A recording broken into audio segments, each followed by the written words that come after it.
s'intéresser à la cage thoracique. La cage thoracique, c'est la partie osseuse du thorax.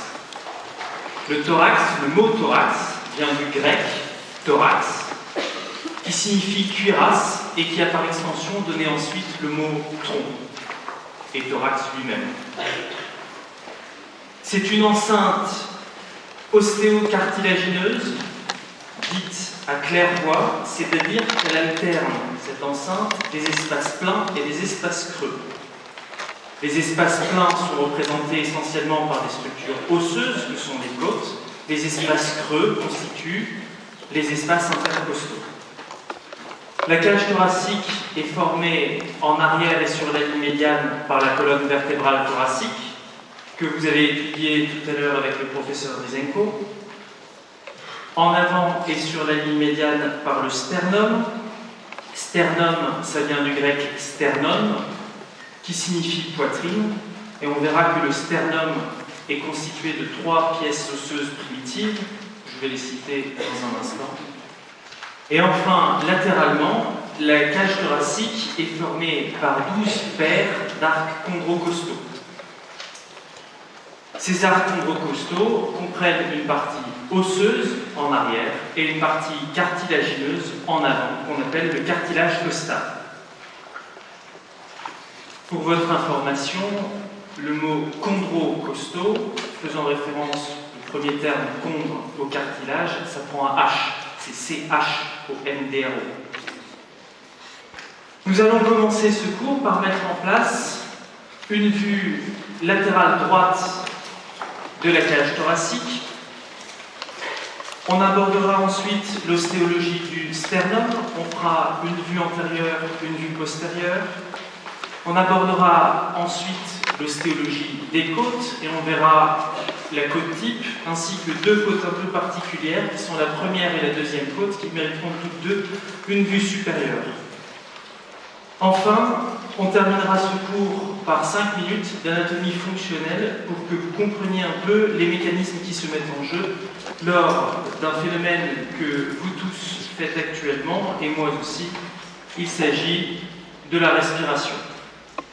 Je vais donc commencer par mettre en place une vue latérale droite de la cage thoracique. Le haut sera vers le haut du tableau, l'avant vers la droite du tableau. Et la première chose que je vais mettre en place, vous allez le voir de façon très sommaire, c'est la colonne vertébrale thoracique. Vous remarquez tout de suite ce que vous avez appris il y a quelques heures, c'est qu'il s'agit d'une courbure à concavité antérieure, à convexité postérieure, c'est ce qu'on appelle la syphose. Et je vais représenter par ces 2 traits les disques intervertébraux qui vont séparer la colonne vertébrale cervicale en haut et la colonne vertébrale lombaire en bas de la colonne vertébrale thoracique. Représentons à présent ce qui nous intéresse, à savoir les vertèbres thoraciques. Voici les 6 premières.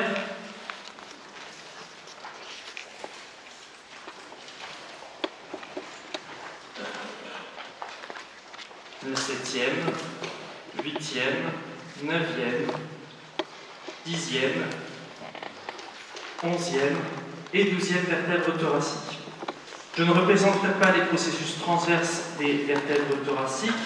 En revanche, nous allons mettre en place un certain nombre de repères. Le premier repère, c'est ici le disque intervertébral entre T2 et T3. Ce disque intervertébral, on va le voir dans un instant, marquera la projection du bord supérieur du sternum et du bord supérieur de sa première partie. Le deuxième repère, c'est le disque intervertébral P4, P5. Le dernier repère se situe en regard du corps vertébral de la 10e vertèbre thoracique et marquera l'extrémité inférieure du sternum. Le sternum, je vous l'ai dit en préambule, est constitué de 3 parties. Il a été comparé auparavant par les anatomistes des générations antérieures à une épée. Cette épée a un poignet, c'est ce qu'on appelle le manubrium sternal. Manus en latin la main, manubrium sternal, c'est donc la poignée de cette épée. Cette poignée, on le verra, représente un quart à un tiers de la hauteur totale du sternum qui s'élève chez le sujet moyen à environ 18 cm. Le corps du sternum, deuxième partie, fait suite au manubrium sternal et le sternum se termine par une partie effilochée en forme de pointe. C'est la pointe de l'épée, c'est ce qu'on appelle le processus xiphoïde. Xiphoïde, ça s'écrit comme ça. Xiphoïdes, en grec, ça signifie en forme d'épée. Voilà donc pour ces trois parties du sternum que nous allons maintenant représenter sur une vue latérale, ce qui va nous permettre de représenter la partie antérieure de cette cage thoracique. Je commence par représenter, vous voyez ici, la première partie, c'est le manubrium sternal. Ce manubrium sternal, c'est la plus grosse des trois parties du sternum. Lui faisant suite, on trouve ici le corps du sternum et la dernière partie est représentée par le processus xiphoïde dont le bord inférieur, enfin l'extrémité inférieure plutôt, se projette en regard du corps vertébral T10. La jonction entre le sternum, le corps du sternum et le processus xiphoïde, elle se projette en regard de la vertèbre T9. Vous le voyez dès à présent, il existe un angle entre le manubrium sternal et le corps du sternum. Cet angle porte un nom, c'est l'angle sternal, et il avait été décrit cocorico par un Français, Antoine Louis, chirurgien de la fin du XVIIIe siècle. Cet angle est variable d'un individu à l'autre, mais sachez que c'est un repère clinique important, vous le reverrez ultérieurement au cours de vos études.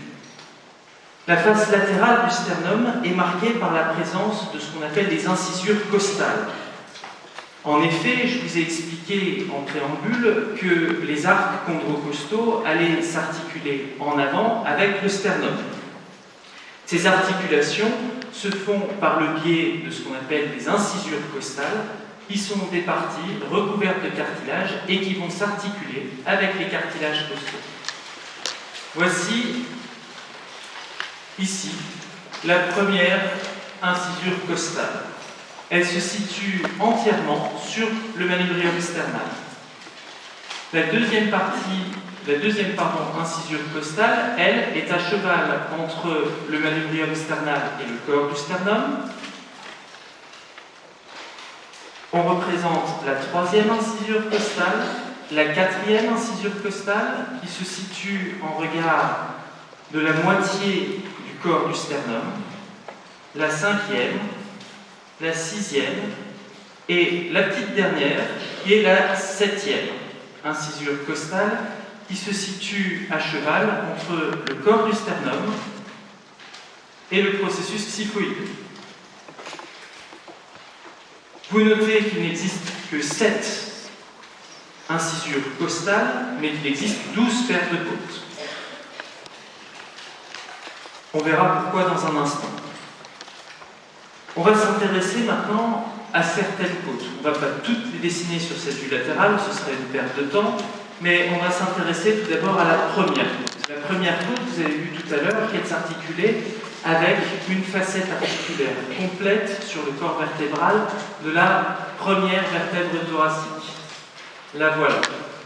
On reverra cette côte tout à l'heure parce que c'est une côte intéressante étant donné qu'elle est aplatie de haut en bas. Voici donc représentée de façon très sommaire cette première côte. Et à son extrémité antérieure, cette première côte présente un cartilage costal qui va venir ici, jusqu'à la première incisure costale, pour former une articulation avec le sternum. Ici est délimité l'orifice supérieur du thorax. Cet orifice supérieur du thorax est formé en arrière par le corps vertébral de la première vertèbre thoracique, latéralement par la première côte et en avant par le manubrium sternal. Nous n'allons pas représenter les côtes 2, 3, 4, 5 et 6, mais en revanche, on va s'intéresser à la 7e côte. La 7e côte, elle, c'est la plus longue des côtes. Et on va voir que c'est la dernière qui va s'articuler directement avec le sternum. En arrière, elle va s'articuler avec le corps vertébral de la 6e vertèbre thoracique, de la 7e vertèbre thoracique. Et vous le voyez, elle va former quelque chose qui ressemble à ceci.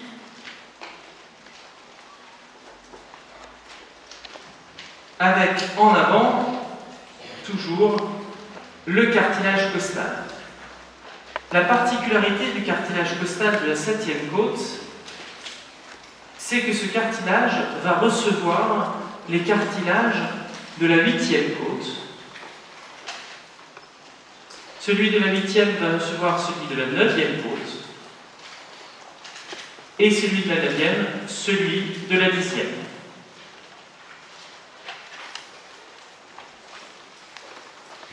La 7e côte est la plus longue, la 10e est la plus oblique.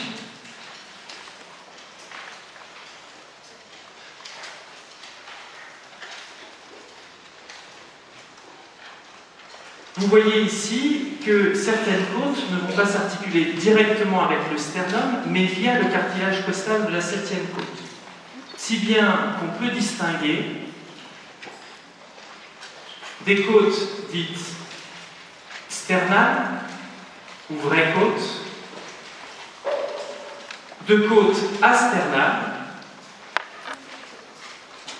ou fausses côtes. Les vraies côtes vont s'articuler directement avec le sternum, alors que les fausses côtes vont s'articuler, elles, vont ne pas s'articuler directement avec le sternum. On distingue celles qui vont s'articuler indirectement avec le sternum, ce sont les côtes K8 à K10, et on distingue des côtes qui ne vont pas du tout s'articuler avec le sternum. C'est le cas des deux dernières côtes, des deux dernières paires de côtes, devrais-je dire, les côtes K11 et K12, qui portent le nom de côtes flottantes.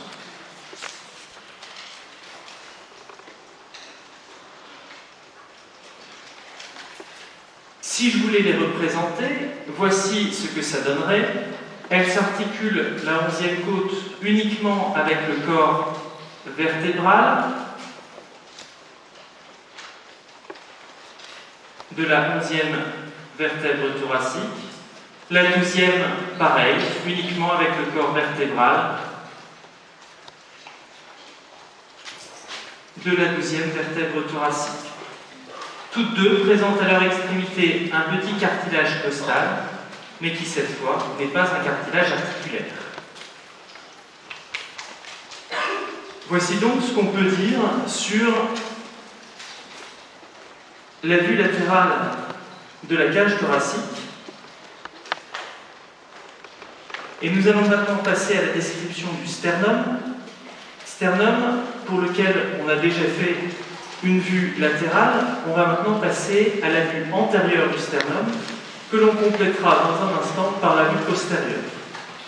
La vue antérieure du sternum, le haut sera vers le haut du tableau, la gauche vers la droite du tableau. On va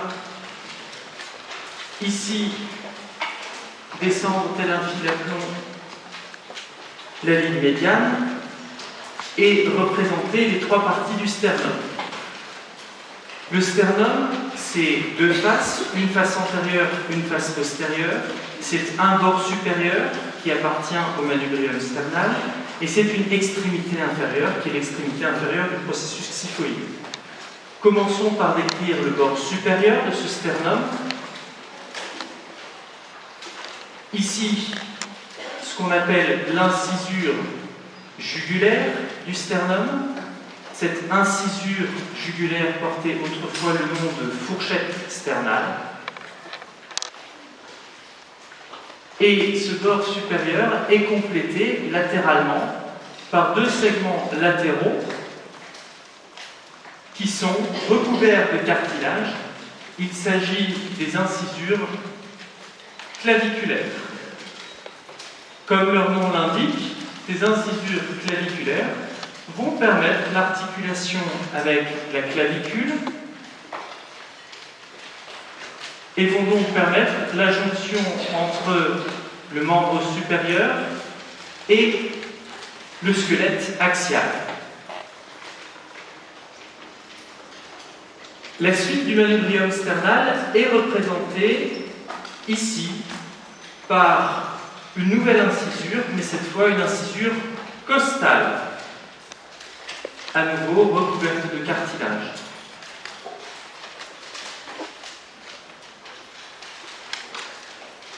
La suite du sternum est représentée comme telle, et à la jonction entre le manubrium sternal et le corps du sternum, on trouve une nouvelle facette articulaire pour l'articulation avec la deuxième côte. Voici donc la jonction manubrio-sternale. Le dernier élément qu'il me reste à décrire sur cette face antérieure du manubrium sternal, c'est la présence ici d'une petite crête en forme de T, qui, on va le voir dans un instant, est formée par la traction des muscles qui s'insèrent de part et d'autre. Continuons sur cette vue antérieure du sternum et représentons maintenant la suite, c'est-à-dire le corps du sternum. Il me faut représenter ici l'incisure de la deuxième côte,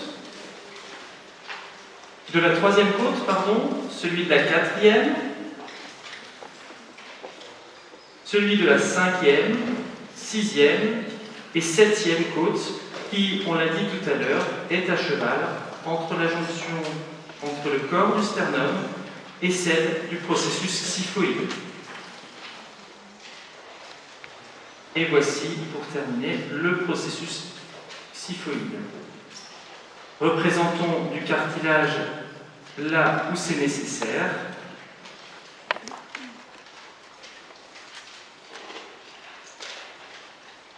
Incisure costale de la troisième, quatrième, cinquième, sixième et septième côte. Et voici donc la vue antérieure du sternum. Sur cette vue, il me faut compléter par la présence de trois ou quatre reliefs, qui sont les lignes sternales transverses.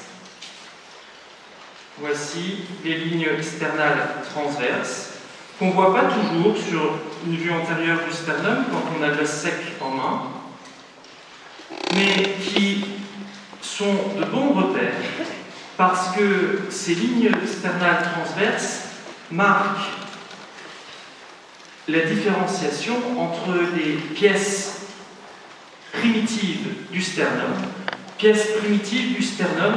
qui portent le nom de sternèbre.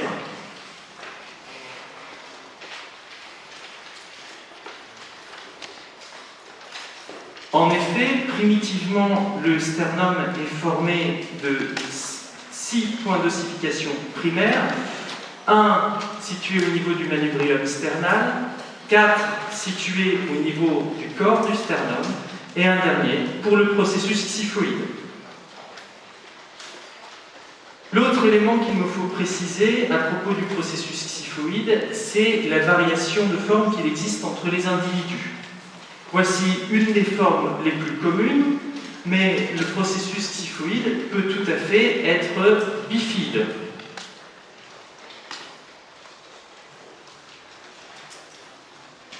Comme ceci. Et je représente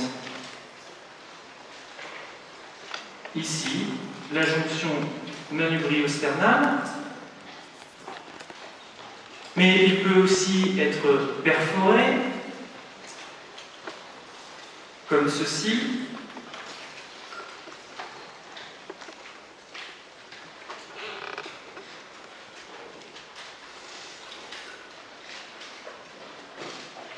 Et ce sont des formes tout à fait normales, non pathologiques. Si l'on complète cette vue antérieure du sternum, on peut également représenter ici les arcs chondrocostaux, première, deuxième, troisième, quatrième, cinquième, sixième, septième, qui est rejoint par le cartilage de la huitième, celui de la neuvième et celui finalement de la dixième.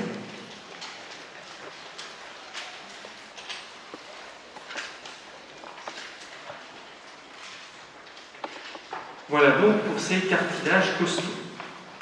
La face antérieure du sternum présente également un certain nombre d'insertions. Ces insertions sont des insertions musculo-ligamentaires et on va représenter les principales maintenant. On va commencer par les insertions ligamentaires. Ces insertions ligamentaires, la première dont je veux vous parler, c'est l'insertion d'un ligament qui va venir renforcer l'articulation sternoclaviculaire. C'est ici le ligament sternoclaviculaire antérieur. L'autre ligament d'importance, il se situe sur la face antérieure du processus xiphoïde, c'est le ligament chondroxiphoïdien. Deux autres structures viennent compléter ce tableau. Ici, l'insertion de la lame superficielle du fascia cervical, une structure qu'on devine à peine qui est tendue entre les deux clavicules. Il s'agit du ligament interclaviculaire et tout à fait à la partie inférieure du processus xiphoïde, l'insertion de ce qu'on appelle la ligne blanche de l'abdomen. Cette ligne blanche de l'abdomen marque la jonction de deux muscles qui s'insèrent sur le processus xiphoïde. Ce sont les muscles droits de l'abdomen,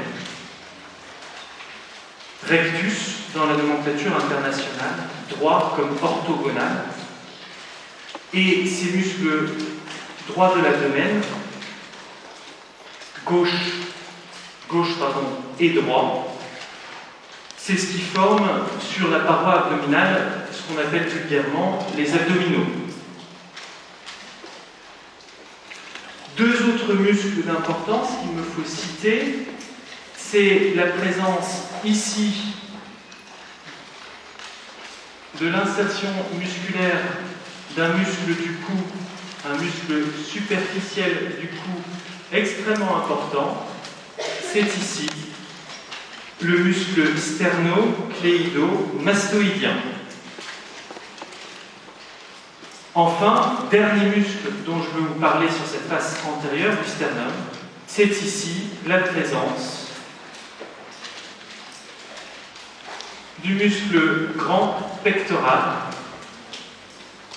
qui forme un muscle puissant de la partie antérieure du thorax sur lequel va reposer tout simplement la glande mammaire, que ce soit chez l'homme ou chez la femme. Voici donc pour cette vue antérieure du sternum. Passons à la deuxième vue du sternum. Il s'agit, vous l'avez deviné, d'une vue postérieure. Cette vue postérieure, vous allez le voir dans un instant, est plus simple. Comme tout à l'heure, je fais descendre ici la ligne médiane et je représente à nouveau le bord supérieur du manubrium sternal qui est composé, je vous l'ai dit tout à l'heure, de trois segments. Un segment médian représenté ici par l'incisure jugulaire du sternum, anciennement fourchette sternale. Ici, deux éléments qui nous apparaissent un peu plus visibles parce que l'orientation de ces incisures claviculaires se fait vers le haut, le dehors et très légèrement vers l'arrière. Ce sont donc les incisures claviculaires. Il me faut représenter également l'incisure de de la première côte.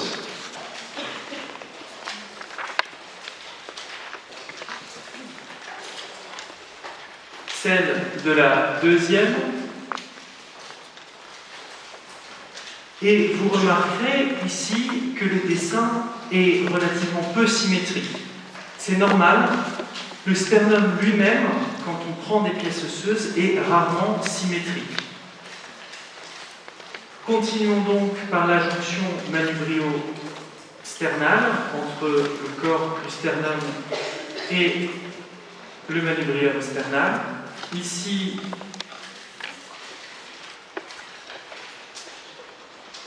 comme ceci, les faces latérales, avec à chaque fois les incisures que maintenant vous commencez à connaître. Troisième, quatrième, cinquième, sixième et septième, qui se trouve à cheval entre le corps du sternum et le processus xiphoïde. Et que bien évidemment, il me faut recouvrir de cartilage. Je ne vous l'ai peut-être pas encore dit, des espaces qui se situent entre ces incisures costales portent le nom d'incisures intercostales. Cette face postérieure du sternum n'offre que ces éléments à décrire, et rien d'autre. Pas de ligne transverse, pas de crête en forme de T. En revanche, elle aussi présente un certain nombre d'insertions. Première insertion sur le bord supérieur, la partie postérieure du bord supérieur de ce manubrium sternal, c'est la lame prétrachéale du fascia cervical. Lame prétrachéale du fascia cervical. Je vous avais tout à l'heure parlé du ligament sternoclaviculaire antérieur. Voici le ligament sternoclaviculaire postérieur, qui lui aussi vient renforcer cette articulation sternoclaviculaire. Enfin, deux petits ligaments, ce sont les ligaments sternopéricardiques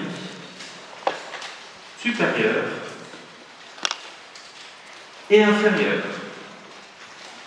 Sternopéricardique, péricardique, ça fait référence au terme péricarde.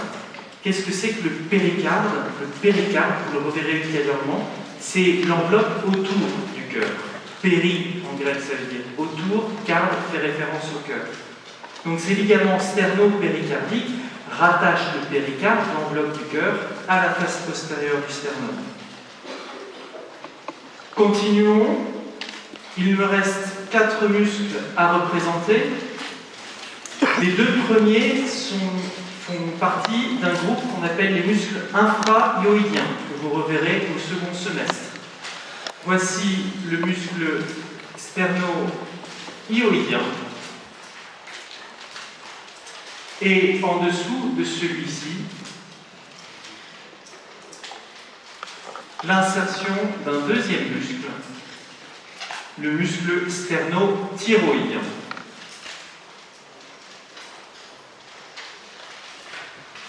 Autre muscle qu'il me faut représenter, c'est ici, tout à fait en bas, l'insertion d'un muscle vital. Ce muscle vital, c'est tout simplement le diaphragme. Le diaphragme va présenter deux insertions au niveau du processus xiphoïde, et entre ces deux insertions va persister un très petit espace en forme de V sur une vue supérieure. Dernier muscle qu'il faut représenter, c'est le muscle transverse du thorax, celui qu'on appelait auparavant le triangulaire du sternum. Voici ce muscle.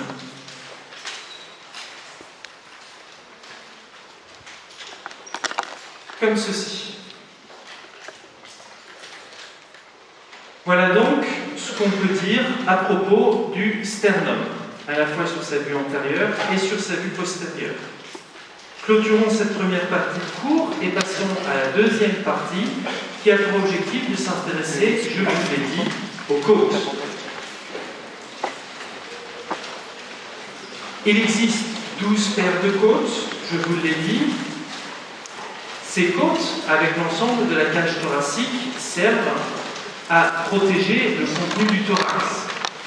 D'une part, en d'autres termes, les poumons et le cœur essentiellement, mais on pourrait aussi citer tout le reste du médiastin. Protéger une partie du thorax, mais également protéger une partie de l'abdomen. En effet, les côtes les plus basses viennent protéger et le foie à droite et la rate à gauche. Nous allons dans un premier temps parler des côtes types et décrire leurs différentes courbures, et ensuite nous parlerons de la première et de la deuxième côte. Mais commençons d'abord par décrire une côte type, par exemple la 6e ou la 7e côte. Nous allons faire deux vues, une vue médiane et une vue latérale. La première vue sera une vue médiane. Le haut sera vers le haut du tableau, l'arrière vers la droite du tableau. Et dans un premier temps, je vais commencer par décrire l'extrémité postérieure de la côte. En effet, les côtes sont formées de trois grandes entités, de trois grandes parties. En arrière, on trouve une extrémité postérieure. Cette extrémité postérieure offre à décrire une tête, un col, zone rétrécie, et un tubercule costal. La deuxième partie qui lui fait suite, c'est ce qu'on appelle le corps de la côte. Et la dernière partie, c'est l'extrémité antérieure. Alors décrivons tout ça. Tout d'abord, je vais représenter la tête de la côte. Vous vous souvenez que les côtes s'articulent avec, les côtes types en tout cas, s'articulent avec deux corps vertébraux adjacents. Ainsi, la tête présente deux demi-facettes, une supérieure, une inférieure. La demi-facette supérieure s'articulera avec la demi-facette inférieure du corps vertébral de la vertèbre thoracique. La demi-facette inférieure de la côte s'articulera avec la demi-facette supérieure de la côte sous-jacente, de la vertèbre sous-jacente. Je répète, la demi-facette supérieure s'articule avec la demi-facette inférieure du corps vertébral de la vertèbre sus-jacente, au-dessus d'elle, alors que la demi-facette inférieure de la tête de la côte va s'articuler avec la demi-facette supérieure du corps vertébral de même numéro. Faisant suite à la tête de la côte, on va trouver une portion rétrécie, c'est ici le col de la côte. Et faisant suite à ce col, une surélévation qui porte le nom de tubercule costal. En dessous de ce tubercule costal, je vais le représenter dans un instant, se trouve ici une nouvelle zone recouverte de cartilage. Cette zone recouverte de cartilage, c'est à nouveau une facette articulaire. C'est la facette articulaire qui va venir s'articuler avec le processus transverse de la vertèbre thoracique.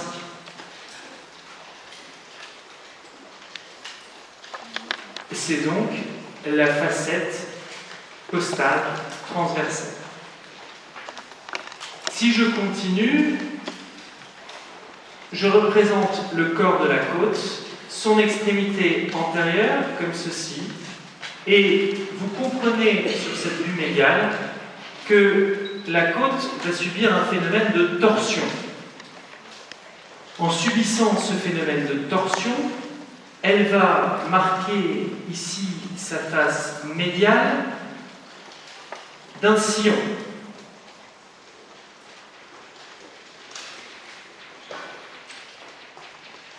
Ce sillon, c'est le sillon costal.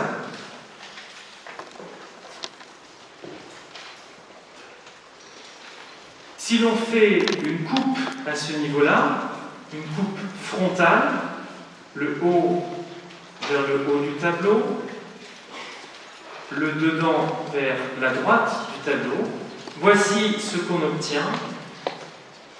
Une forme de goutte, ou, pour le plus poétique d'entre vous, de larme.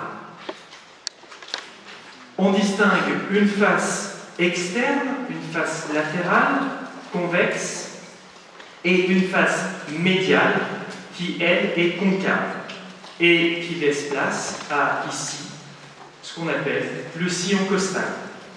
Ce sillon costal présente une lèvre supérieure et une lèvre inférieure qui est confondue avec le bord inférieur de la côte. Ce sillon costal abrite des structures vasculo-nerveuses. En effet, il offre refuge plutôt à trois éléments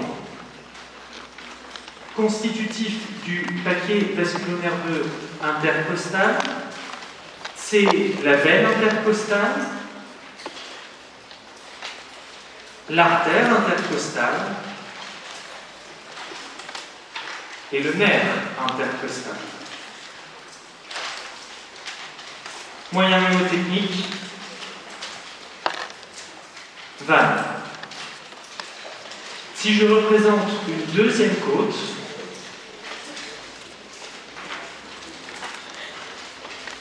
comme ceci, juste en dessous, vous comprenez que ici, si on est à l'extérieur du thorax, ici on est à l'intérieur du thorax, et lorsqu'on souhaite effectuer des ponctions intra-thoraciques, il faut passer dans cet espace intercostal, et pour ce faire, il faudra longer le bord supérieur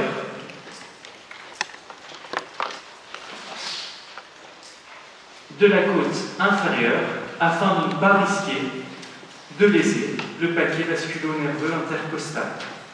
Ceci sera revu ultérieurement dans le cours sur les parois du thorax.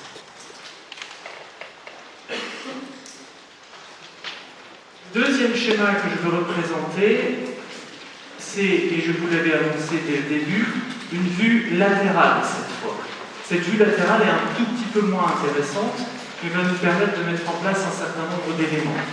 Tout d'abord, ici, la tête de la côte. Il fait ensuite la portion rétrécie qui correspond au col, puis le tubercule costal, et je finis par le bord inférieur de la côte.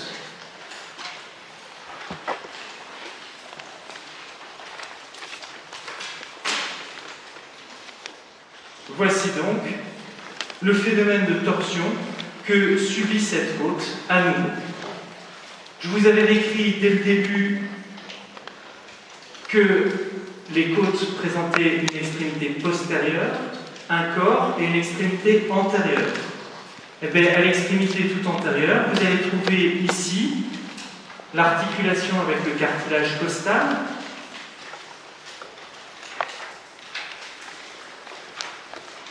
et de chaque côté, sur le corps, on va pouvoir décrire trois arcs. Ces arcs sont séparés par des angles. Ces angles vont marquer les changements de trajectoire des côtes. Il existe deux angles, un angle postérieur, un angle antérieur, et ces deux angles vont permettre de séparer trois parties. La première, entre les deux angles, porte le nom d'arc moyen. En arrière de l'angle postérieur, on va trouver l'arc postérieur, et en avant de l'angle antérieur, qui est moins marqué que l'angle postérieur, on va trouver l'arc antérieur. Ça, c'est la première chose. Intéressons-nous maintenant un peu plus aux courbures des côtes. On va réaliser pour cela une vue un peu particulière. Le haut sera vers le haut du tableau, l'avant suivra cette direction-là, et le dedans, ou la gauche, comme vous souhaitez, cette direction-là. En fait, nous allons représenter la partie droite d'une vertèbre et d'une côte, une côte droite, mais de façon extrêmement simplifiée, extrêmement schématique, pour que vous compreniez les différentes orientations des faces des côtes. C'est une vue qui sera supérieure, mais aussi antérieure, et qui regardera un tout petit peu vers la gauche. Je représente en arrière, dans un premier temps, la silhouette ici d'une vertèbre thoracique type, et vous vous souvenez de la forme en cœur de Carthagouet du corps vertébral, de l'existence ici d'un trou, d'un foramen, de foramen vertébral, en arrière d'un processus épineux que je ne dessine pas, latéralement d'un processus transverse qui porte, mais je ne vais pas la dessiner non plus, une petite facette, une facette costale pour l'articulation avec le tubercule costal. Je ne représente pas non plus les processus articulaires supérieurs qu'on verrait sur une vue supérieure d'une vertèbre thoracique. En revanche, ce qui m'intéresse, c'est ça, c'est de dessiner la silhouette d'une côte qu'on pourrait globalement comparer à une sorte de parallélépipède qu'on viendrait vriller sur lui-même. Alors, représentons ça.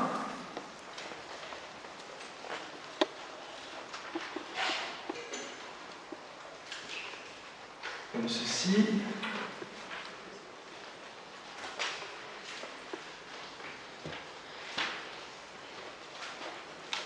Et vous voyez donc que cette côte va subir un phénomène de torsion.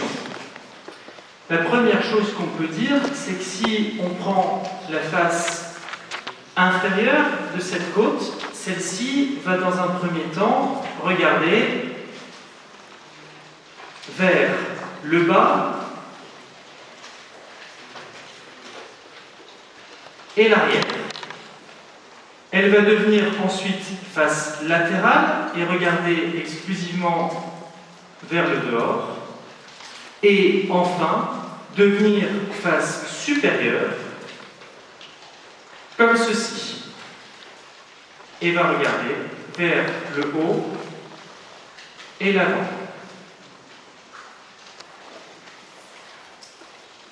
Cette courbure que subit la côte, c'est ce qu'on appelle la courbure selon l'axe. Cette courbure selon l'axe n'est ni plus ni moins que la torsion que subit la côte. L'autre chose que vous aurez sans doute remarqué, c'est que la côte semble s'enrouler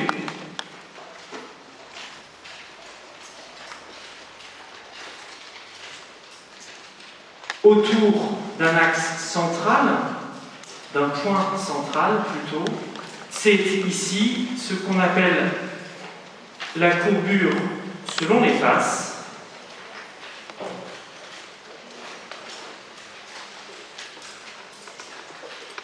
C'est aussi ce qu'on appelle la courbure d'enroulement.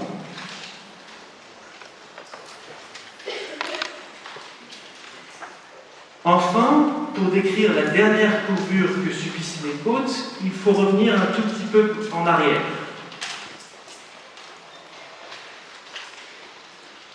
Sur cette vue médiale, il ne vous aura pas échappé que l'extrémité postérieure de la côte est située au-dessus de l'extrémité antérieure. Les deux extrémités ne sont donc pas dans un même plan. Lorsque vous prenez une côte, une vraie, un os sec, ou un bout de plastique, une côte en plastique si vous préférez, et que vous essayez de la poser sur une table, eh bien, vous n'arriverez à la faire toucher que par 2 points. Ceci résulte des 2 courbures, à la fois celle selon l'axe et celle selon les faces, et porte le nom de courbure selon les bords. Et cette courbure selon les bords est aussi appelée courbure de cisaillement. Voilà donc un peu ce qu'on pouvait dire sur les côtes types. Mais je vous l'avais annoncé dès le préambule, il existe des côtes un peu plus particulières. Et ces côtes particulières, c'est la première et la deuxième côte. Ce sont la première et la deuxième côte. On va représenter ces côtes en vue supérieure, toutes les deux. Sur cette vue supérieure, l'arrière sera vers le haut du tableau et le dedans ou la gauche sera représenté vers la droite du tableau. Je vous l'avais dit dès le début, la première côte est aplatie de haut en bas et cela ne va pas nous apparaître sur cette vue supérieure, mais on fera une coupe frontale qui démontrera bien cette chose. Je vais commencer par représenter, comme d'habitude, l'extrémité postérieure de la première côte. Voici la tête de la première côte. Puis, ici, son tubercule costal, son bord latéral, comme ceci. Voici, à peine esquissé, son col, son bord médial.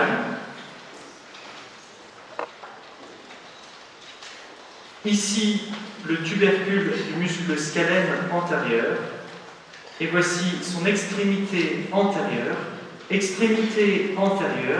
qui va s'articuler avec le cartilage costal.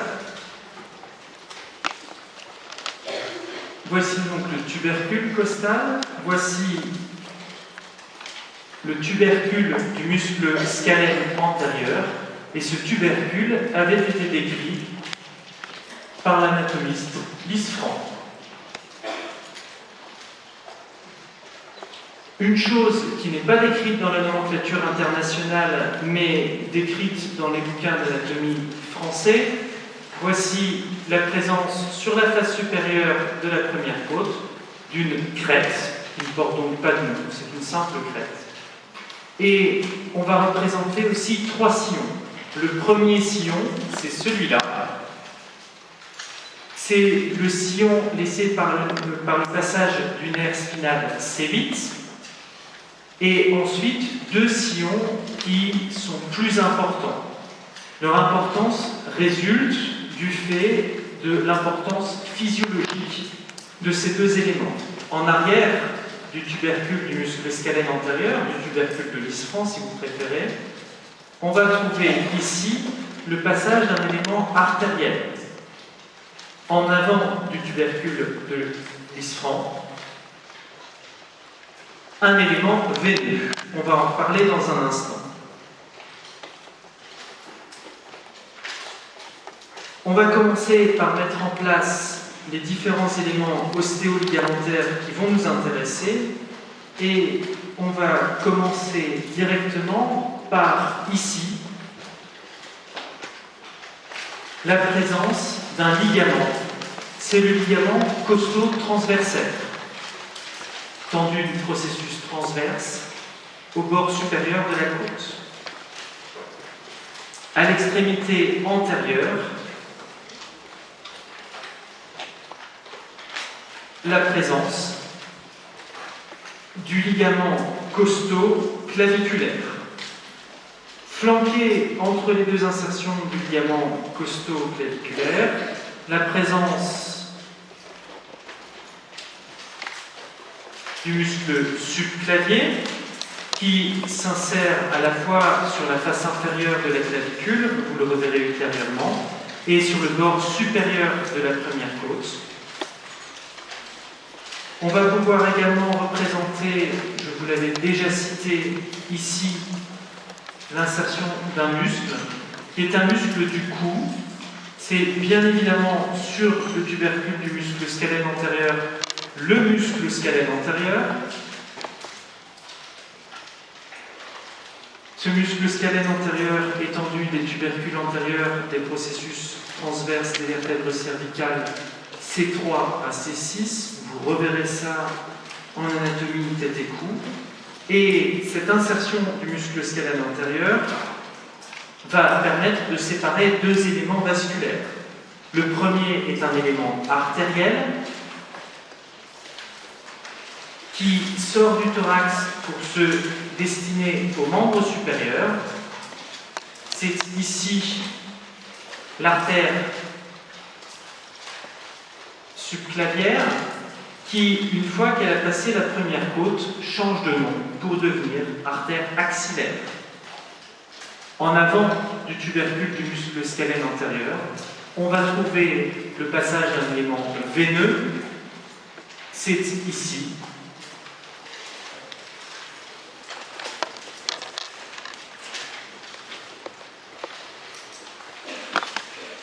Le passage de la veine axillaire qui, une fois qu'elle a passé la première côte, change de nom pour devenir veine subclavière.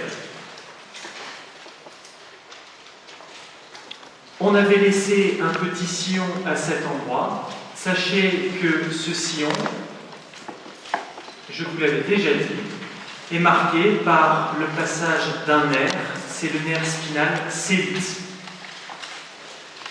Cette empreinte est inconstante.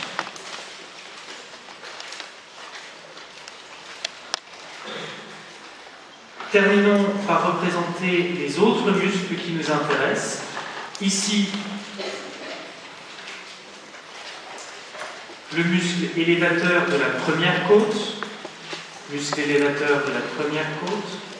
En arrière de l'artère subclavière, on va trouver le deuxième muscle scalène. J'ai nommé le muscle scalène moyen. Muscle scalène moyen. Il existe un muscle scalène postérieur dont on va reparler dans un instant. Et dernière petite insertion qui nous intéresse, c'est l'insertion d'un autre muscle, qui est un muscle que vous reverrez également. C'est le muscle d'entrée antérieure, dont les 9 digitations vont s'insérer sur les 9 premières côtes.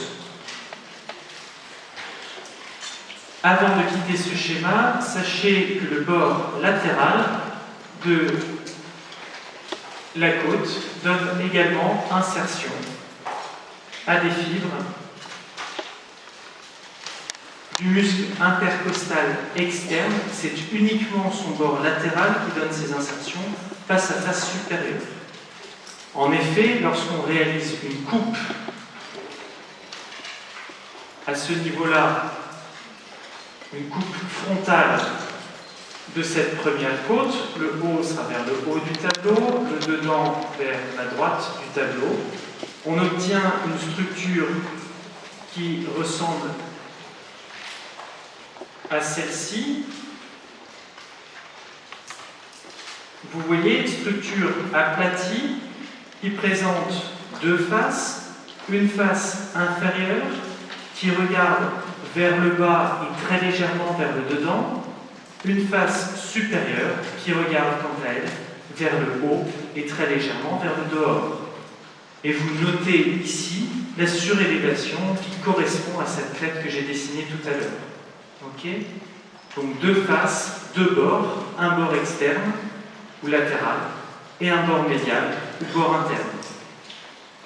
Voici donc ce qu'il y a à dire sur cette première côte. Qu'en est-il de la deuxième? Vous verrez qu'elle offre moins de relief à décrire. L'arrière sera vers le haut du tableau, le dedans vers la droite du tableau. Et encore une fois, sur une vue supérieure, voici la tête de cette deuxième vertèbre, son tubercule costal, et ici le reste. Vous noterez qu'elle ressemble un tant soit peu à la première côte, néanmoins, elle commence à acquérir des caractéristiques qui vont la rapprocher un tout petit peu des côtes d'en dessous. En effet, elle est plus grande, d'une part, et elle va avoir, sur une vue frontale, encore une fois, le haut sera vers le haut du tableau, le dedans vers la droite du tableau. Elle va avoir une inclinaison qui sera nettement plus marquée que celle de son homologue, celle de la première côte. Avec toujours deux faces, elle aussi est aplatie. Une face inférieure qui regarde vers le bas et le dedans. Une face supérieure qui regarde vers le haut et le dehors. Peu de relief à représenter sur cette vue supérieure, si ce n'est le tubercule costal.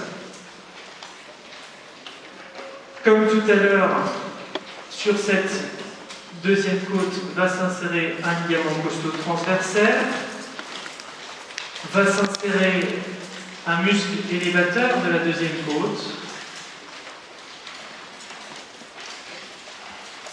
mais cette fois on ne trouve ni scalène antérieur ni scalène moyen. En revanche, on va trouver le muscle scalène postérieur.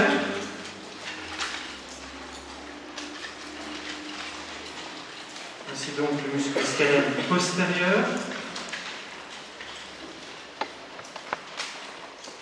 qui lui prend naissance sur les tubercules postérieurs des processus transverses des vertèbres thoraciques C4 à C6. On va trouver, comme je vous l'avais dit, la deuxième digitation de ce muscle dentelé antérieur. Le dentelé antérieur porte un autre nom, c'est le muscle serratus antérieur. Auparavant, on appelait ce muscle le muscle grand dentelé. Et en arrière, on va trouver l'insertion d'un autre muscle dentelé, c'est l'insertion du muscle dentelé postéro-supérieur.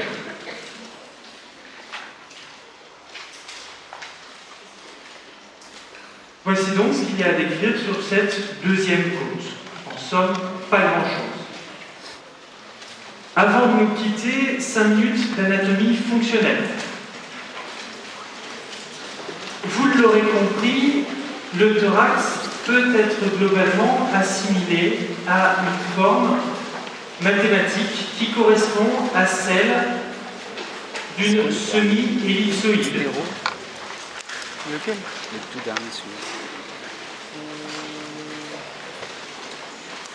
Postéro-supérieur. Merci.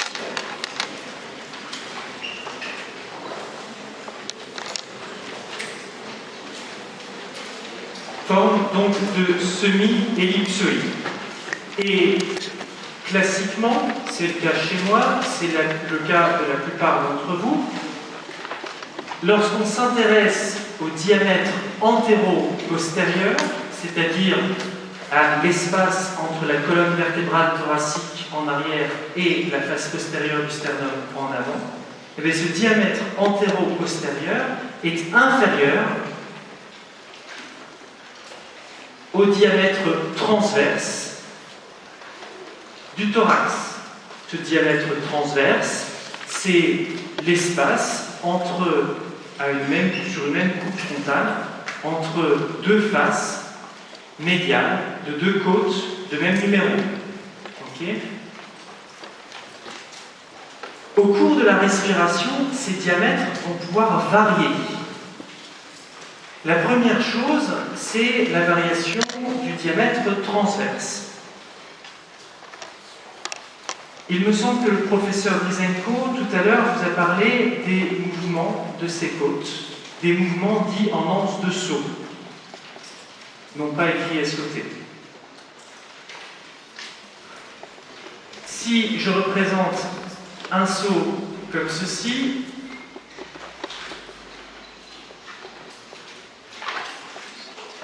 et ces deux anses, je peux globalement les assimiler à des côtes. En effet, vous avez vu sur le schéma d'introduction que les côtes ont une certaine obliquité. Et je vous avais à ce titre rappelé que la 7e était la plus longue, la 10e la plus oblique. Lors de l'inspiration, les muscles du thorax vont tracter sur ces côtes et les amener ici,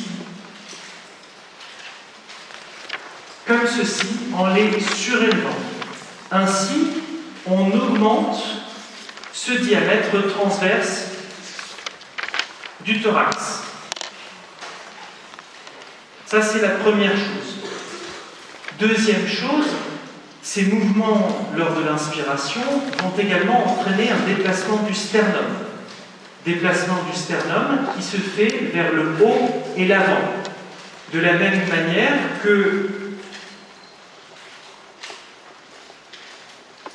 vous pouvez, lorsque vous êtes à la campagne ou dans une contrée un peu reculée, retrouver ici une sorte de gisement d'eau qui est actionné par la présence d'un levier.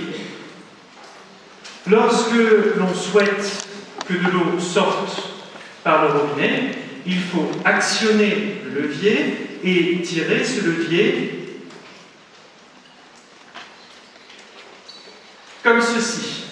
Eh bien, ces mouvements-là correspondent exactement au déplacement que va faire le sternum. Si je reviens sur le schéma d'introduction, le déplacement du sternum va se faire comme ceci, vers le haut et l'avant. Et ce faisant, qu'est-ce qu'il se passe? Eh bien, il se passe un mouvement qui vient augmenter le diamètre antéro-postérieur du thorax. Comme ceci. Donc, lors de l'inspiration, on augmente le volume thoracique en augmentant à la fois le diamètre antéro-postérieur et le diamètre transverse du thorax. Voilà donc pour ces quelques mots d'anatomie fonctionnelle. Je vous remercie de votre attention. Je vous souhaite un bon week-end en espérant pour vous qu'il soit studieux.